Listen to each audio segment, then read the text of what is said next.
How's everybody doing? I'm Mike Scala. We call this Nuance, where we get into some discussions about what's happening locally and bring on some very special guests. And this week is no exception. I'm joined by our co-host, Jay Carter, who is known as Timid in the hip hop world, and he's also the chair of BLM Tokyo. How you doing, Timid?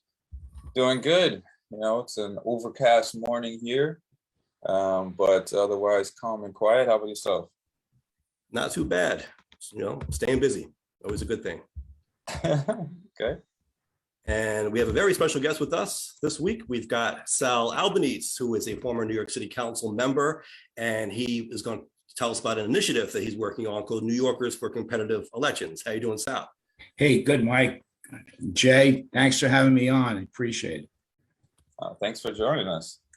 Absolutely. And we'd like to start off with a little bit of a lighter topic. And I know, Jay, you had something. What's going on with the lights? Well, yeah, I mean, big news right now is that the James Webb Telescope is up and operational, and Biden just showed the first images coming from there. And so up until now, the best view we've had into the deeper parts of the galaxy was from images from Hubble telescope.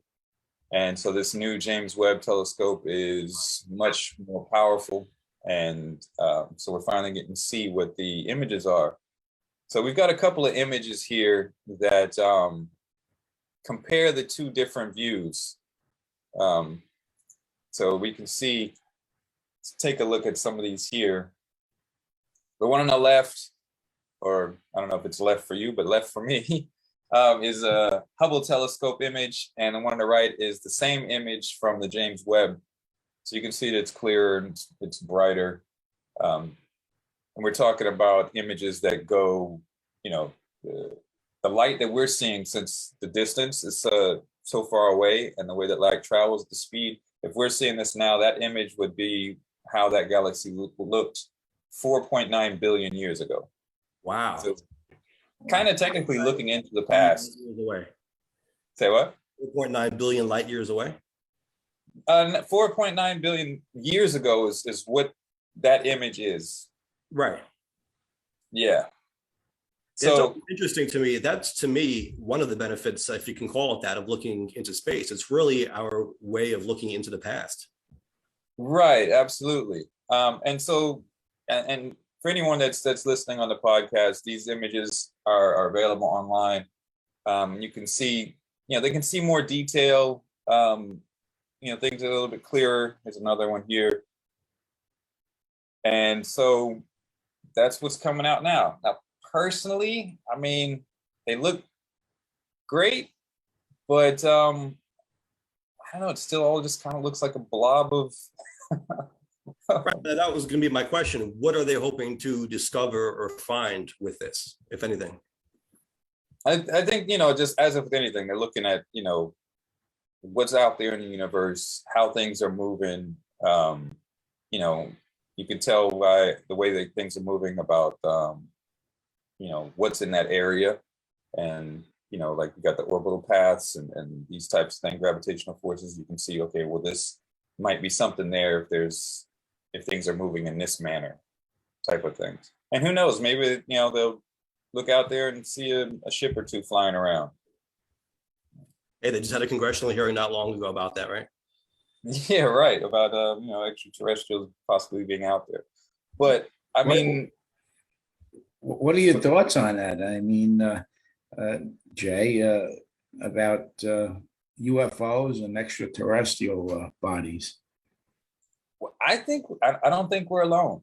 But I mean, space is so vast. There's so much in the universe that it would be kind of arrogant for us to think we're the only thing living.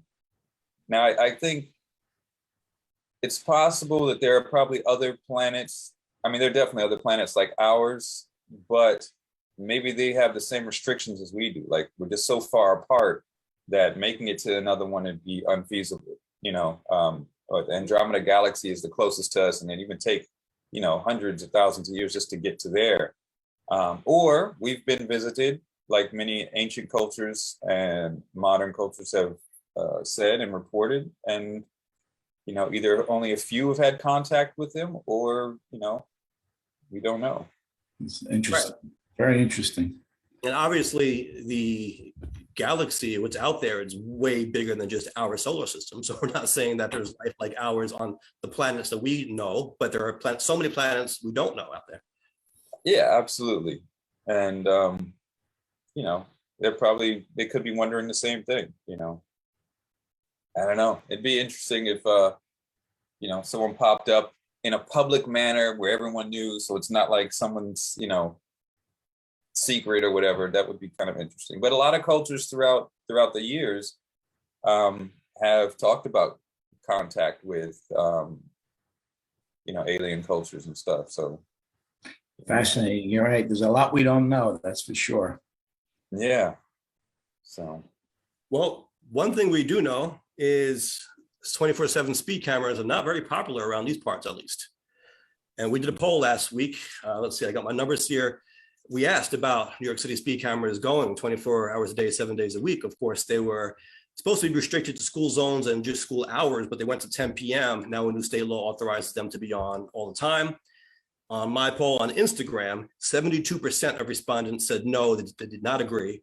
28% said yes. On Facebook, it was about 95-5, believe it or not, against the speed cameras. Jay, I think you had similar type results. yeah, I mean, pretty much everybody said no, that they shouldn't be 24/7. And that was across the different platforms that we raised the question. Even on the YouTube comments, it was pretty much no. Some raised some other types of objections. Like one of the comment said, what, can cops just start putting cameras outside every home? Do we want 24/7 footage of every piece of public roads or buildings? You know, why not force everyone to have a chip that tells whether they've committed a crime? So, right, and like we said, this started with school zones, but now right. they have them running at 4 o'clock in the morning. You can't call them school zones anymore, right? So it's just arbitrary. Yeah, a lot of folks believe it's a revenue enhancement tool by the city, and that's problematic. I mean, I don't know why we can't use speed bumps a lot more often, and especially in areas we have a significant amount of accidents. Speed bumps, yellow lights, that would be probably more acceptable to folks, but it's a big problem, especially I get a lot of feedback here on Staten Island from folks who are really upset over it. I think we could use them on by schools and senior centers during the day. I think they make sense. 24/7, there may be a revolution. Yeah, I don't like what the potential is of what else that they capture or whatever kind of, you know, data that they could be putting out. It could be turned into like a surveillance state, kind of similar to China and things like that. It's just doesn't really vibe with what America is supposed to be. You know what I mean? Well, we'll see what happens. I mean, they've already kicked in, haven't they, Mike? August 1st, I believe. We'll see what happens. August 1st, yeah, August 1st. So I received 132 comments, believe it or not, on Facebook, and I can't read them all, but I'm going to go pick some because you know, people are very passionate about this issue and get a lot of feedback. A lot of people are complaining about bicyclists as well. In fact, the first comment I got from Kevin Brand said, cyclists don't follow the law. They ride on the sidewalk, go through red lights, and never seem to see pedestrians. And someone else posted a video, in fact, on my Facebook thread of the Rockaway Boardwalk showing all these off-road vehicles driving recklessly through the street and onto the boardwalk where they're not allowed to be. And the point here is that there's so much of an effort to crack down really on drivers and generate revenue from drivers, but why not enforce the law when other people are breaking it, like cyclists, like people on these off-road vehicles, who can be just as dangerous? Yeah, I think, you know, I think they should also, you know, watch that. I don't think there should be these off-road vehicles on the boardwalk, on the beach. I mean, people are walking. It's, you know, these are very powered vehicles. I mean, people want to see the law enforced across the board equitably, and you know, the cyclists will argue that it's obviously different getting hit by a bike versus a car. It's a lot more dangerous, but nevertheless, you can't have a Wild West atmosphere out there. You need to enforce the law equitably. You can't have people, senior citizens walking on a sidewalk, and you got cyclists running by. running people over. That's terrible. We've had a couple of people die from it as well. So I was going to say that. And also it's for the cyclist's own safety, because if they're disobeying the law and getting away with it, they can endanger themselves. They can get hit by a car. Yeah. So it's not only to protect pedestrians, it's to protect them as well. It's for everybody. You do need to protect the bike lanes. You can't, the bike lanes that many of the bike lanes are just inadequately designed. I mean, they're basically in harm's way. People, that's why I think there's a record number of cyclists being killed this year, if I'm not mistaken. I wouldn't advise anybody to ride a bicycle in New York City. I think it's very, very dangerous until they build protected bike lanes all over the city. Dan Merkin. I'm sorry, go ahead. Dan Merkin says they were brought in with the purpose of protecting children walking to school. Now it has morphed into a shameless money grab and an undeclared tax on motorists. Combined with the ridiculous 25-mile-an-hour speed limit on almost every street in the city, it is too easy to quote unquote speed. I have never seen one Vision Zero message that pedestrians have to look both ways when crossing or not be crossing while staring at their phones. Right. Yeah. Valid point. My wife received 2 summonses this year for driving at 36 miles per hour, and there was nobody on the road. It's 1 mile over the allowed speed limit, so $50, $100 this year. And she's a very careful driver, but so that angers a lot of people. Yeah, see, that's over 10, right? So if the speed limit is 25 at 36, like you said, you get the ticket in the mail. And yeah, it can be unreasonable because you can get multiple tickets in the same day or side by side. There is a spot on Cross Bay, in fact, when you go between Broad Channel and Howard Beach, where there's a camera there and it's kind of where the road opens up. So naturally you want to speed up at that point, but you get that ticket if you do. So you gotta be very careful. That's right. Yeah, absolutely. Very, very emotional topic. That's for sure. Yeah, and I think one of the things we also concluded last time we brought this up that we shouldn't be looking at the citizens as a source of revenue. We shouldn't be putting these things in so that we can get this money grabbed. It's like I was a council member for 15 years, Jay, and every year when we have budget proposals or budget estimates, there's always a target of the amount of money raised from parking tickets and what have you, and that encourages and sometimes unnecessary enforcement, which drives citizens nuts. We got to raise $200 million from parking violations and what have you. So it's a legitimate issue. It really is that folks get animated about. We need common sense enforcement. There's no doubt about it. And it's got to be done equitably across the board. And it can't be perceived as being the city's just trying to raise money. So, they're anti-car, they're anti what have you. Somebody in my old neighborhood in Bay Ridge, when I was a council member, somebody would stop and to get a loaf of bread and run into the store and maybe double park for 20 seconds and instead of warning them, they move your car, they write you up. So it's that drives people nuts. So right. Bernadette McCracken says, I'd like to see the per capita number of cameras by zip code and average income levels. Cash cow for the city and borderline harassment if it no longer is for the safety of the students. Right. Yeah, that would be interesting too. Like, where are you putting these cameras? What neighborhoods? What type? Who are you tracking or who are you, aiming for? Because and again, it kind of creates like an adversarial type of relationship between the city and the citizens. Yeah, exactly. People lose faith in the government. They think it's just they're just money. It was a money grab, and it really erodes confidence in city government. I think planning board should be involved in some of these issues. Local issues about speed cameras and where to install them. And look at other options. I mean, we don't want people speeding. People speeding is deadly. We had a terrible accident here on Staten Island, not far from where I live. 3 young kids killed because of speeding. And so, but speed cameras would have done nothing in that case, because the young man driving at 16 at rapid speed with a learner's permit, an unlicensed driver, the other vehicle that was involved. So speed cameras would not have prevented that. And that's something else we have to look at. People just kind of take it for granted that it's a deterrent, but what are the stats on that? How sure are we that it's stopping people from speeding, or is it just a way to generate revenue? Well, I also think that one of the ways to really address speeding is to have the police enforce some of those speeding guidelines, because right now, obviously, you don't get any points on your license, right? If you're really a speeder, you're going 60, 75 miles per hour in a 30-mile-per-hour zone. Police car, highway unit stops you, you get a summons, you get 2 points on your license. That has a real deterrent effect.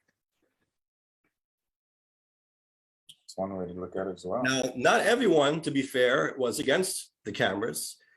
Christina Gritzman says, I don't mind them. I think most people are driving much faster than they should in residential areas. My husband's been hit by a car in his morning run. He was also almost hit by 2 other cars on separate occasions while running. So you do have some people who are for them and think that they do help slow people down. Yeah, but once again, we could use other tools to stop speeding. I agree with her. I mean, the city right now is like the Wild West. There's too much speeding, cyclists going every which way. There seems to be no enforcement at all. I mean, we have speed cameras all over Staten Island. It hasn't had much of an impact on accidents. It seems like people are still getting killed. People are still speeding.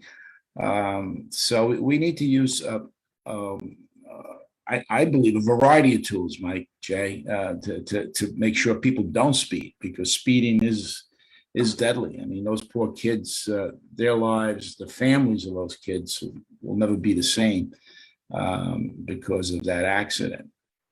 Right. And we talked about this before we went live. I think we need to try to move away from this us versus them mentality that's so prevalent in the city, where it's like, if you are a cyclist, you're against cars. If you're a driver, Right, you hate people on their bikes. We need to be working together and share the road. And you're pedestrians. Obviously, New York City is a big pedestrian city as well, but right. people in certain neighborhoods who do rely on driving, and we shouldn't be trying to punish them and frustrate them out their vehicles, because it doesn't work.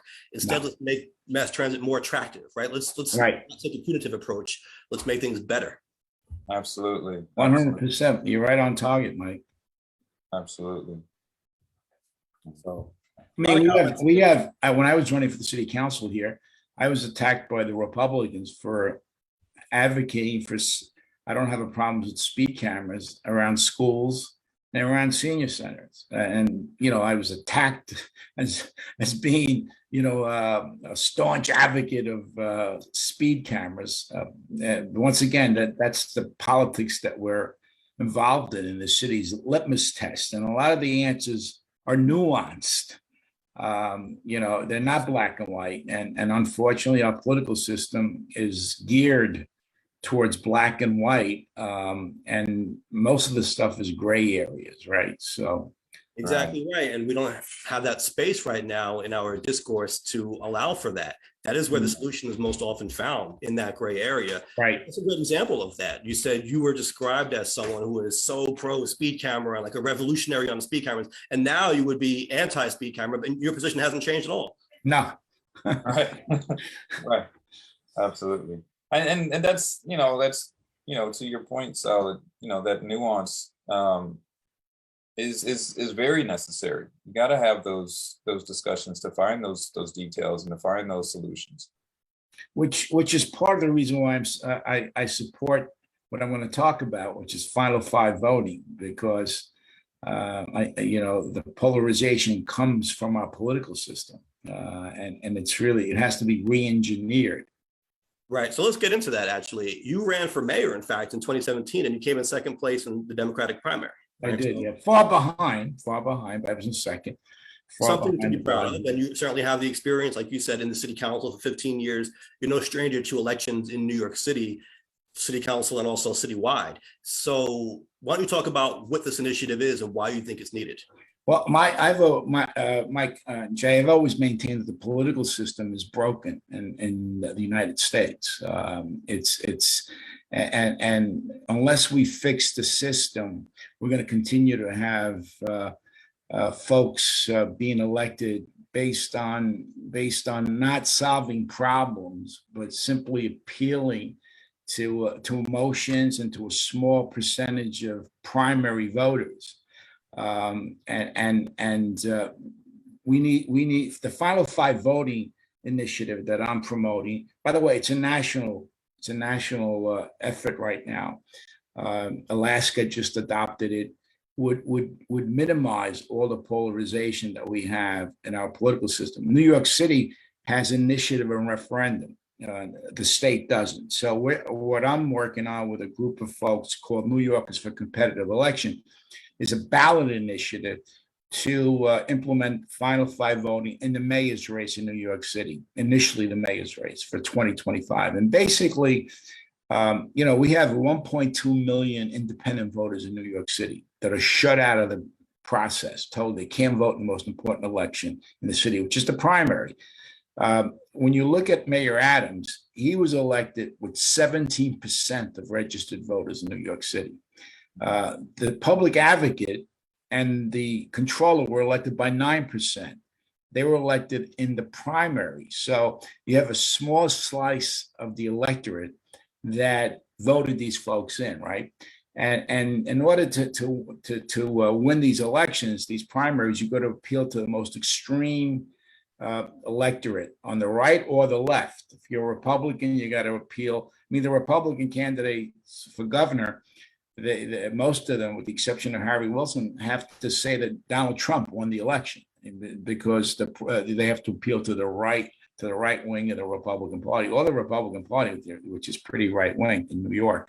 So what I'm proposing is that we have a single ballot primary where everybody, no matter what party, runs in that primary. Okay, and that everybody can vote for any candidate. You can run with party labels, non-party labels. So you have this single ballot primary, and then you take the top five, and they compete in the general election using ranked choice voting. I was on the Charter Revision Commission that passed ranked choice voting. I think ranked choice voting is a good thing, but it's not enough. But what we want to do is have ranked choice voting in the general election. So you have instant runoff. So the person who gets elected mayor of New York City has to appeal to the majority of voters instead of having to appeal to a small slice of the electorate. And if you do that, if you win under the present system, you've got to you govern that way because you're afraid of a primary. That's what happens in the congressional. Most members of Congress want to work together, but they can't because the primaries, the tyranny of the primary makes them appeal to a small slice of the electorate. And if they get there under that system, they basically govern that way. They don't want to compromise. And in New York City, we can make a major statement if we adopt this in 2023, where we didn't have a general election, Mike Jay, in New York City. We don't have a competitive general election. We have Eric Adams, who got elected in June last year, basically running without any real competition in general election. De Blasio, the same thing in 2017 and 2013. So the general election is the most important election because most people vote in that election. The primary is a small slice of voters. So in order to win in New York City to be the mayor, under our system, you would have to appeal to the broad electorate of New York City. We have 8.5 million voters. And also you're able to have more diverse parties and diverse candidates in the finals. You have the Green Party, you've got the Independent Party and what have you. And they all compete in the general election. And it makes folks more accountable. It forces people, it forces people to really appeal to the broad electorate of the population, and you're going to get more diverse candidates as well. That's an interesting point, Sal, because like you said, the general election has more voters in it. So what you Sure. see now is people winning these primaries with just the base of their parties. And in most districts in New York City, and in fact, citywide in New York City, the Democratic side is all you need to win. So what you're saying is now this would allow more people, more voters who represent a bigger population, a bigger share of our people in the city, Correct, in on it than they do now. Similar, I guess, to open primaries, which they have in some places too, right? right. But I mean, this is an open primary effort.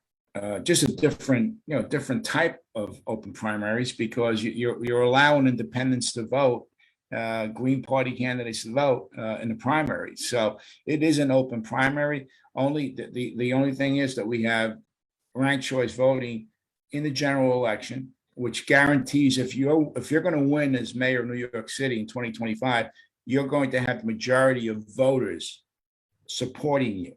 Through ranked choice voting. Obviously, you guys know what that is, right? You just ran with that, so you can't instead of having a mayor being elected and then by 28% of plurality voters, you're having a mayor who's going to be elected by the majority of voters and appeal to a broad electorate rather than a narrow group of people. And basically, I don't see the political system that we have today being aligned with the public interest. It's aligned with the political interest. I mean, the people who make the rules are the political insiders.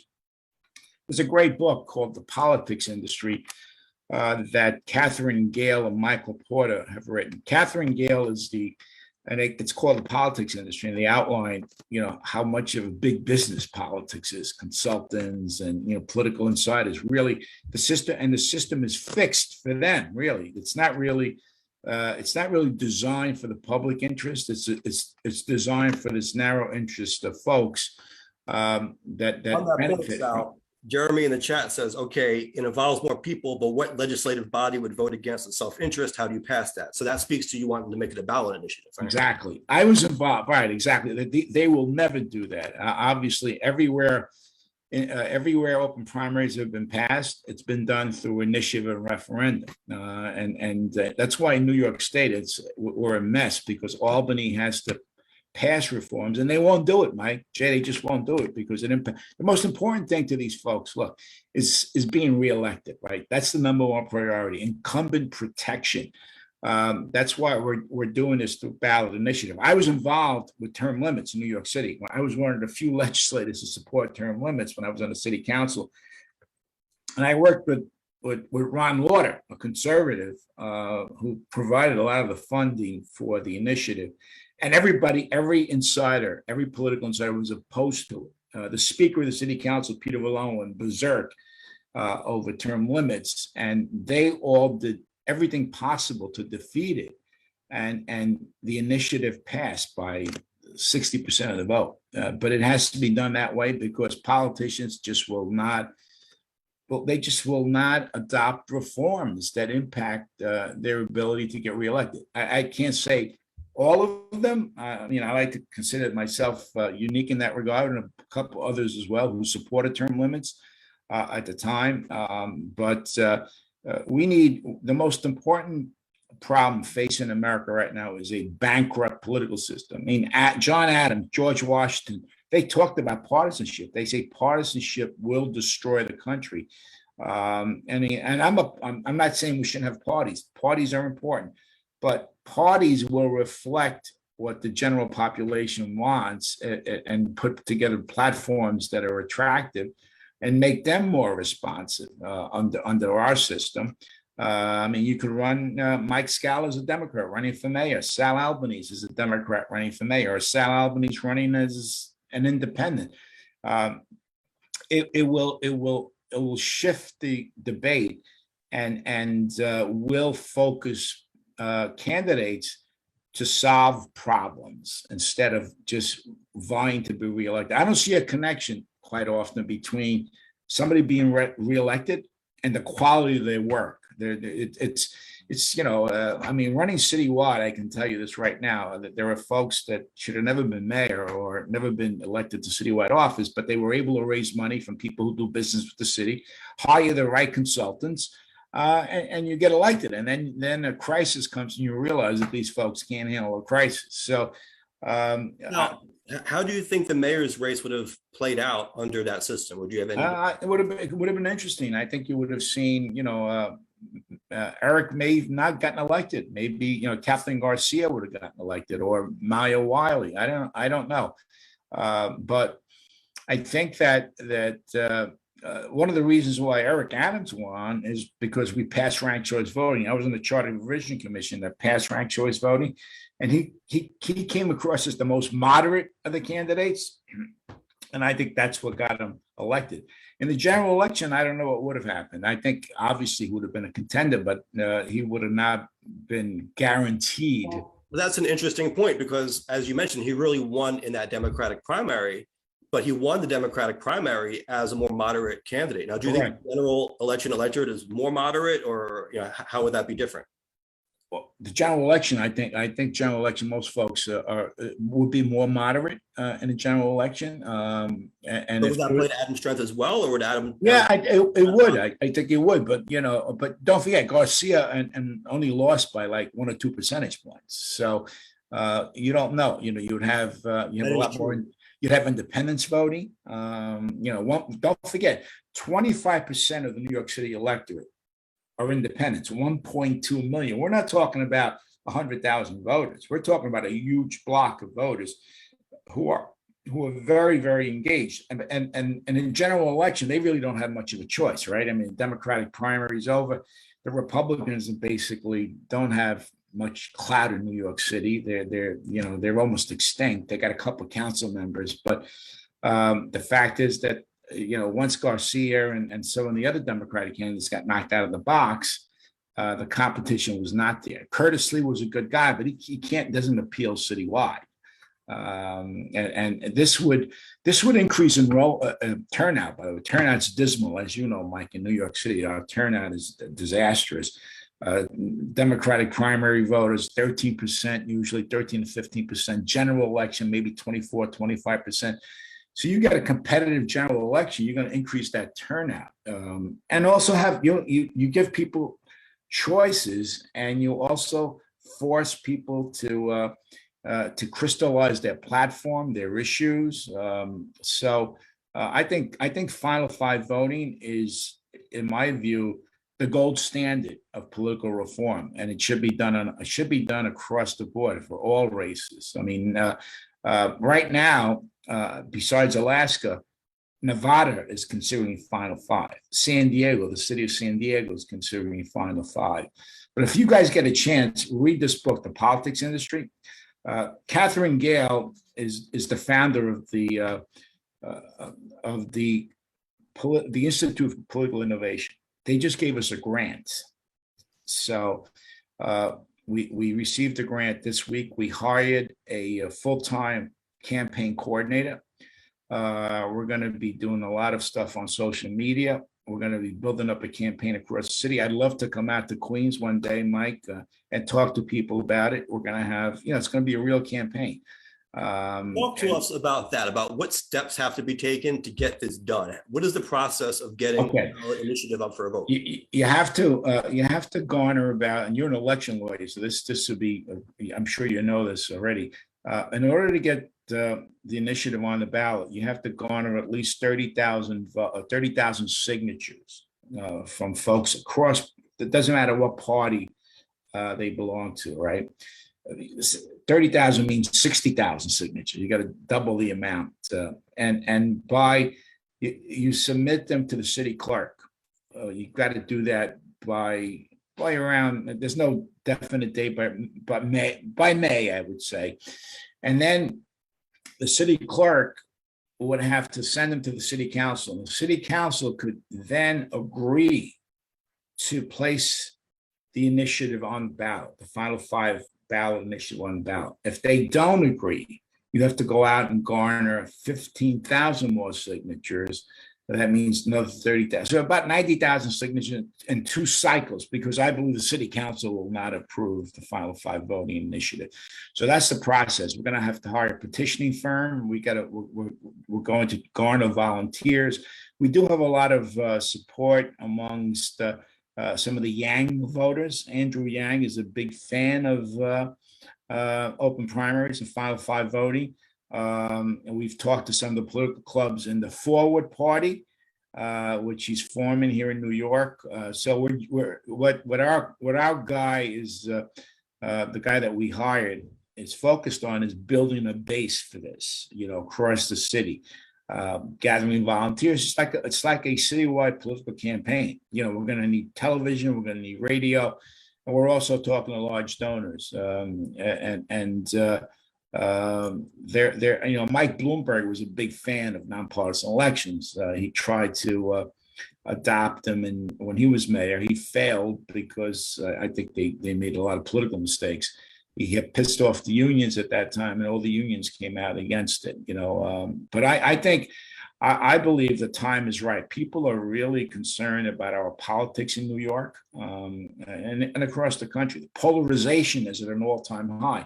What this final 5 voting will do is minimize polarization, because you don't have that. You're not appealing to that hard, small minority of hardcore voters, right? That you have to have. You have to comply with all their litmus tests, or else you lose a primary. Without Harry Wilson, I told you about. I think he was the best candidate in the Republican primary. The guy's a successful businessman. He spent $13 million. He's pro-choice, and he's for open primaries, and he believes Trump lost the election. So that killed him in the Republican primary because of those litmus tests. If that was an open primary, Wilson could have been the nominee of that party, could have been the nominee for governor, or he would have been in the final 5 in the general election for sure. He probably would still be left out in a cold in the general, because you have polarized voters. I mean, you're really not going to escape that. I mean, I'm sure there is a brand for him, but I would think in New York City, or New York State for that matter, the other candidates would occupy a wider lane.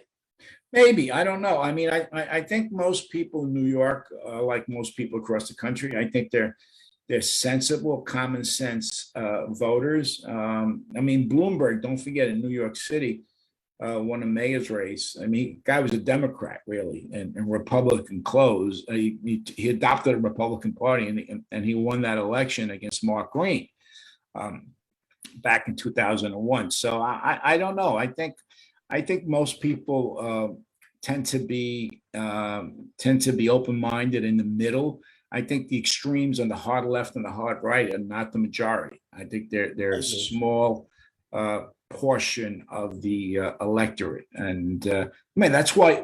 Well, across, it's not only. I mean, the stats are proving that the most growing slice of the electorate are independents. People are not registering with parties. Especially young people. They're registering as independents. So, and you don't want to. And those folks play a major role in elections. And they should be part of the process, especially in New York City, where we have the primary is the end all and be all. Right, and that's really, I guess, maybe where my cynicism comes from. I'm conditioned to think of a primary system like the one we have now. So I look at someone like Harry Wilson and I say, well, his base is really so small, but it's because he is exclusively in that the Republican primary. Of course, now he wants to run third party, but in the Republican primary, he's really nothing. He's nothing, yeah. He is, and it just looks like then he has no support statewide. And then when he moves on, even if he goes to the general election as a third party, let's say, people think he can't win, so they don't vote for him. So it just looks like he doesn't have the support. But maybe under a different system, someone like that could get more support. Exactly, and don't forget, you rank choice voting, right? So you rank from 1 to 5.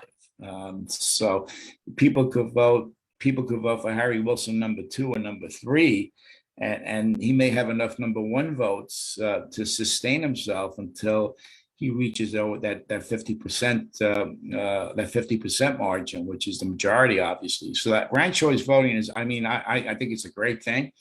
And then we need to. I just think we need to do more with the final 5 and move ranked choice voting to the general election. I've had my concerns about ranked choice voting, but I can see how under this system, it would kind of be necessary because you don't want to run the risk of splitting the vote. If in a place like New York, you have 4 Democrats on the ballot and 1 Republican, well, that could be a recipe for a Republican to win with a very small plurality. So you would need ranked choice to kind of pick the Democratic majority in that scenario. No, I 100%.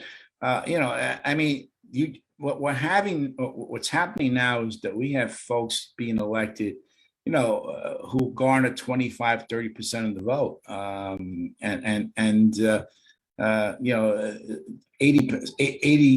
80% of the people voted against them, right? And they become mayor because of plurality voting. Yeah, my concern has always been, though, that if someone wins who doesn't have the most votes, that can disenfranchise people also, But under ranked choice voting, Mike, that you can't win unless people rank you, right? They have to rank you. So first choice votes, let's say, and still lost the election. You can have 30% number 1 votes and still lose the election, but the fact is that the person who comes in first place will have the majority of the votes, even though, say, you got 30%, I got 20%, but I have a huge number 2 votes. That means people voted for me and liked what I had to say. It means more people wanted you than wanted me, I guess, under that. Right. I mean, they won't be disappointed because I was their number 2 choice or their number 3 choice.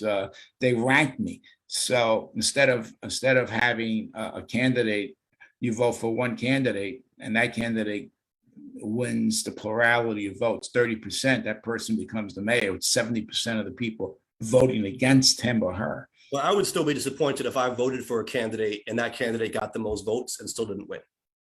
Even though they were ranked, the other candidates were ranked. I mean, if people still rank you, right, that means they must like something about you. They won't be disappointed.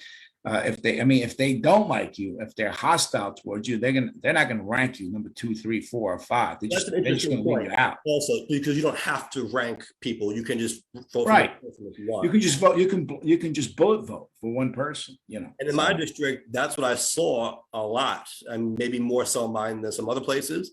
But when we were counting the absentee votes, especially, it was actually kind of rare to see rankings. And we saw it, but a lot of the time it would be like Scala all the way through, or someone else all the way through.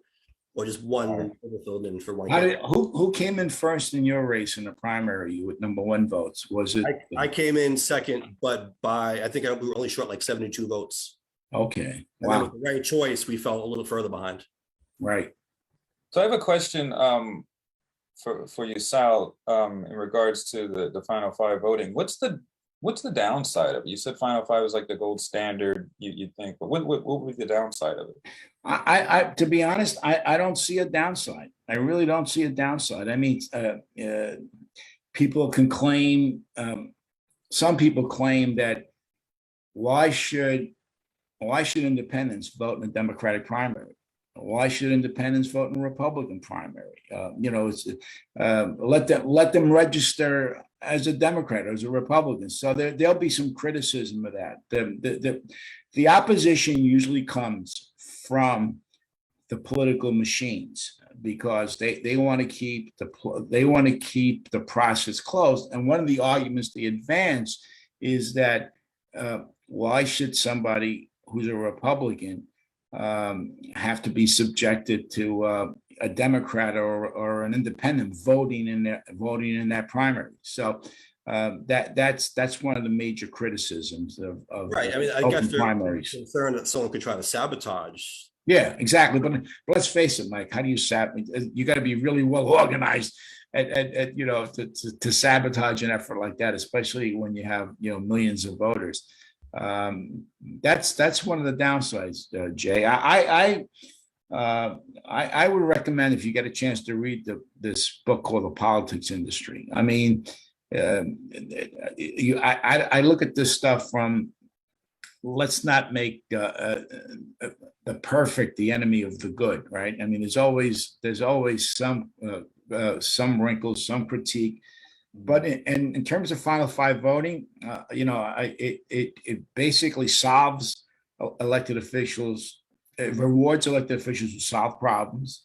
It makes general elections more competitive. It allows diverse candidates to participate. And there are a lot of folks in New York City that, the Libertarians, Green Party, all those folks become active participants in our politics, where right now it's hopeless, right? And it also promotes accountability because it promotes competition. Competition is good. Right, it's like the business world. Monopolies don't work, and we have basically a duopoly now in our politics, and there's no accountability there. And it also lets politicians use their skills, where they can go in and try to solve problems instead of worrying about making sure that they comply with all the litmus tests that their party mandates or forces them to basically comply with. So I think there are a lot of positive. For those like us wondering why there will be so much opposition, that's really it. You're really weakening the parties and the institutions. Well, if the parties are strong, I mean, I'm a Democrat, you're a Democrat, and I don't plan on changing parties. It would force the parties to be more competitive, right? To attract a wider base of support, but it definitely opens up the process, and I think it's good for democracy. I think primaries have become the bane of our existence as we look across the country. I mean, it's incredible. And you have Lynn Cheney out in Wyoming now, who's in the middle of this January 6th committee hearing. She's urging Democrats to change parties so they can vote for her, right? Because there's so much opposition to her. I think she was down to like 30 points or something like that. I know, which is amazing, right? I mean, the Cheneys are like royalty in Wyoming. She's down 30 points because the people think that Trump won the election, the Republican electorate. But in Alaska, the woman Lisa Murkowski, who's running. And Trump went out to campaign against her. There's a really good chance she's going to win because they have final five voting in Alaska, and Democrats and independents are able to vote.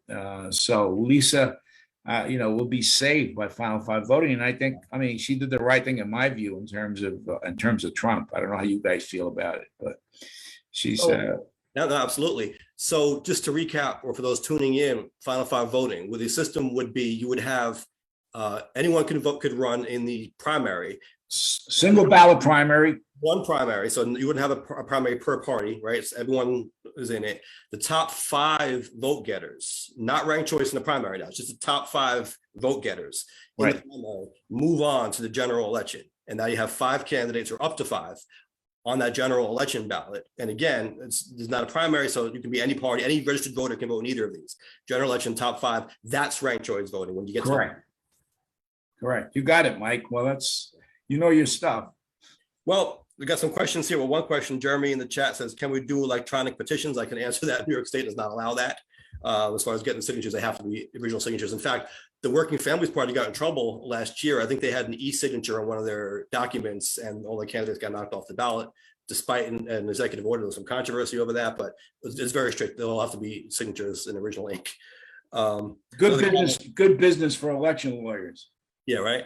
Another comment, the extremes have the energy, moderates don't strike passion into the people. That's a good point, and really separate, I would say, from this, although it's related. I found that as well, that especially in these primaries, you have people who are on the extremes. They're the ones who want to be out there all day long knocking doors, and extra time, and they'll make the phone calls. People who are more moderate, or maybe more in the middle on issues, they care as well, but they tend to not have as much passion behind it, or maybe they're just busier in some cases. They're older in some cases, whatever it is. They have families, whereas you find a lot more young people on the extremes. At least on the Democratic side, I found. No, you're 100% right. I would have, for example, volunteers who were very devoted to seeing that I won, but they just didn't have that kind of time that they were able to commit to it. They would have to cook dinner for their family. Maybe they knock on doors for an hour. No doubt about it. Younger people who can be out there all night knocking doors for the more radical candidates. But still, that they're still a very small slice of the electorate. And I think what happens is the parties, the technology is so good these days that you target that small group, right? And independents can't vote in the primary, so they're not even. I mean, I ran into people all the time saying, "Mr. Albanese, I love to vote for you, but I'm an independent," right? And so you basically don't even mail to those people. You don't call those people. They're kind of forgotten. So under this process, they become part of your target to get people out to vote. But yeah, the extremes on both sides obviously are. I mean, the hard left and the hard right are much more emotionally engaged. But they're only a small slice of the population. And if you open up the system, and you throw into the pot all of these independent voters, you start, Green Party voters and all of these folks, they become, the turnout will increase. And I believe, I mean, the ranked choice voting, I think, helped Eric Adams a lot, because he was he was the moderate choice, and the extremes on the left and on the right, even though they were energetic, right? Many of them supporting Maya Wiley or this woman, I forgot her name, Latino woman, but they weren't enough to overcome Eric Adams and Catherine Garcia. Both of those folks were considered moderates. So the fact is that I bet you their volunteers were much more motivated, Mike, Wiley's, but they still lost,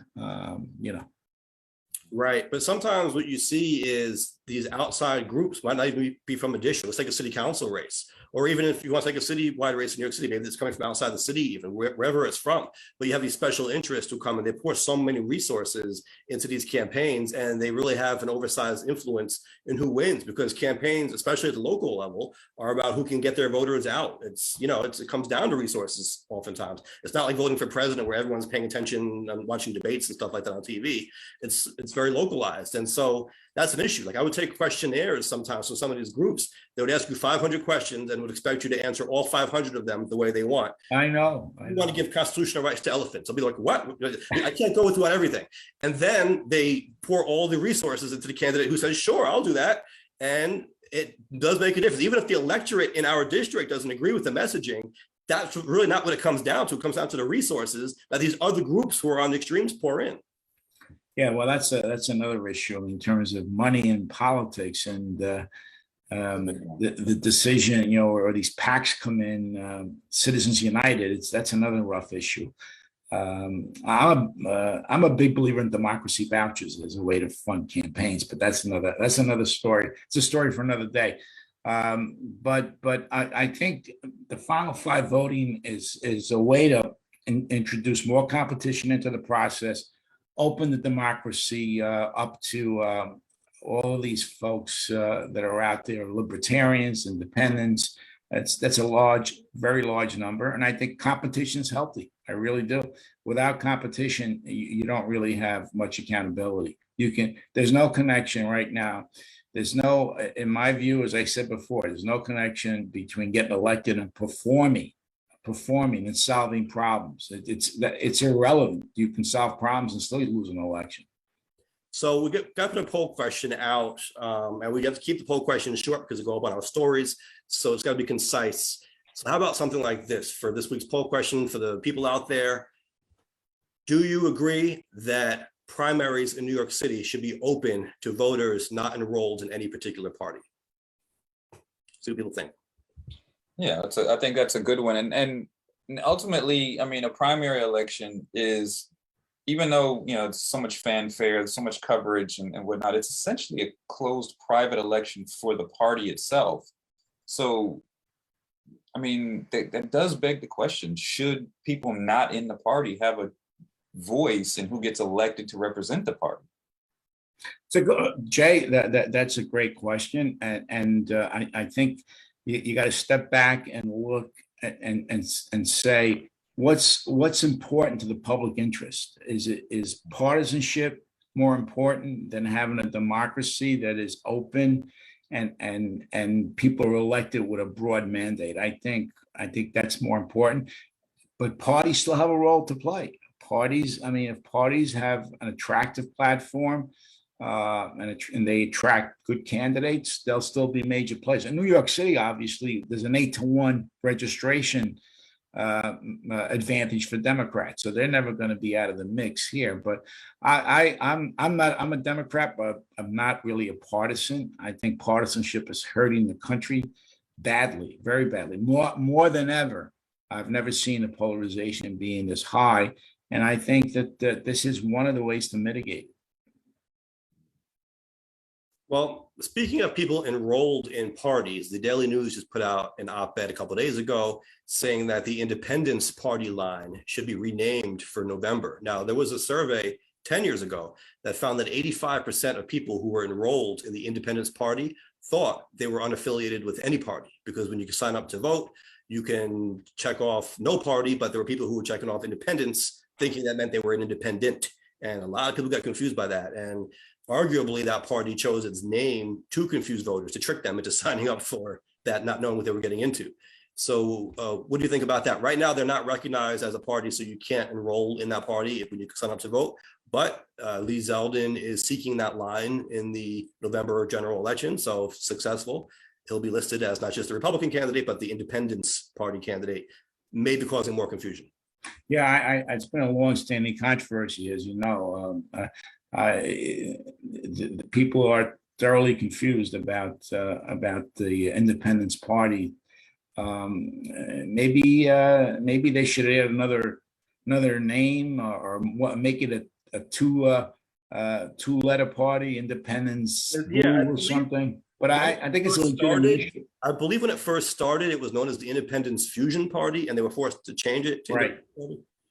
Yeah, I think it's very confusing. I do believe that people are kind of misled by it. But Zeldin, of course, is looking at it as just another line, right? The more lines, the better. He doesn't care. Neither, everybody vies for. We have the Sam Party. We had I was the Reform Party candidate for mayor, as well as the Democratic Party in 2017. We should all not forget the rent is too damn high party. Yeah, that's right. That's right, Jay. That's one of the most important parties right now, I think. Yes, absolutely. And that gentleman made tremendous headway, by the way. As you know, he was, what was his name? McMillan. McMillan. Yeah. He was all over the place. Yeah, he was. I think they had him on Saturday Night Live at one point. Yeah, I mean, he was ahead of his time, especially if you're looking at what the rents are like right now. Yeah. So, I mean, I can see how people are getting confused. Jimmy McMillan, James said in the chat. Right. That's right. But I can see how people are getting confused. Like I said, independence versus independent. Could they just have a line right above the choice thing that's saying that there's a difference between being independent and being Independence Party, or just instead of saying independence, put Independence Party, or even put no party as the first choice, so that people catch that before they get down to independence? Well, the reason why they put no party on the bottom is because they're giving you the option to vote in a primary, which goes back to what Sal was trying to do. Right now, you have to be in one of these parties to vote in a primary. So it's basically saying, do you want to be able to exercise this right to vote in New York City? Because it comes down to the primary. So they're saying, hey, listen, if you want to have a say, you got to pick one of these. If you don't want to, okay, you got the no party choice. But the Daily News is saying it's confusing. I agree, it's confusing. The problem is, the law is the law. I mean, you would really need to change the law to say that, to say, you can't have a name that sounds similar to independent, or it's going to confuse voters into thinking that they're not with the party or something like that. Right now, the law doesn't say that. So they are within the law to do it. Yeah, I'm just saying, like, to mitigate that confusion, they could put that line right above the selection box that says, put no party first. No party means you're independent, and you don't have access to any party primary. And then people kind of have a little bit of an idea of what they're doing. I mean, some people are still going to get confused, but I mean, to mitigate that, put some kind of line in. Jay, you're being rational right now. Once again, the political insiders don't, what benefits the incumbents is the key, right? More confusion is helpful. to the incumbents. I mean, and Mike knows this. He negotiates this stuff all the time. I mean, Mike, we wouldn't need as many election lawyers. So gotta be careful. But I'll be all right. I'll find something else to do.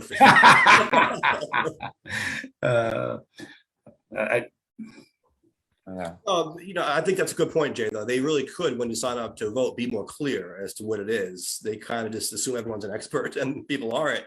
The Independence Party did lose its ballot line by not getting enough votes for governor. So now when you sign up to vote, you don't even have that option. So hopefully people aren't being confused. But there is a risk in November if it appears on that ballot when people vote. Yeah, absolutely. Yeah, I mean, Cuomo changed the rules, as you know, Mike, for the number of votes you need to be an established party. I think he doubled or tripled them. I mean, so that you only have two other parties right now, right? The Working Families Party and the Conservative Party. That's right. That's it. Besides the duopoly. I think we should just start the Nuance Party. Mike, what do you think? Jay, it's all about nuance, my friend, as you know. Absolutely. It's all about nuance. Voting in New York City, so we always could make that a third line. Why not? If someone's making an independence line, it's not an official party, you can pick whatever name you want, as long as it doesn't confuse voters with another existing party. Right. Oh. We'll put that in the back burner. Looks like we're actually about our mark here, so time went fast. Any closing words, Sal?